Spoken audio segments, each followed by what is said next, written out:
حضرت عبد المطلب قریش کے سردار اور نہایت باوقار شخصیت تھے۔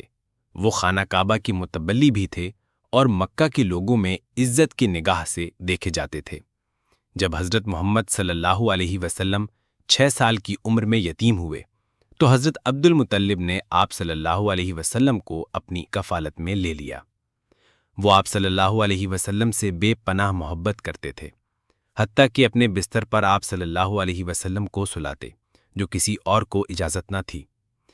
2 سال بعد ان کا انتقال ہو گیا جب آپ 8 برس کے تھے۔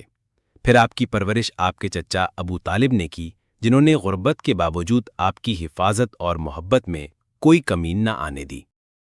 حضرت عبد المطلب قریش کے سردار اور نہایت باوقار شخصیت تھے۔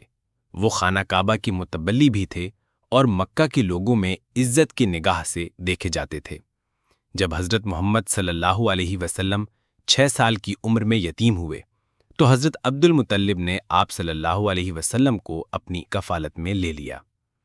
وہ آپ صلی اللہ علیہ وسلم سے بے پناہ محبت کرتے تھے، حتیٰ کہ اپنے بستر پر آپ صلی اللہ علیہ وسلم کو سلاتے، جو کسی اور کو اجازت نہ تھی۔ 2 سال بعد ان کا انتقال ہو گیا جب آپ 8 برس کے تھے۔ پھر آپ کی پرورش آپ کے چچا ابو طالب نے کی، جنہوں نے غربت کے باوجود آپ کی حفاظت اور محبت میں کوئی کمی نہ آنے دی۔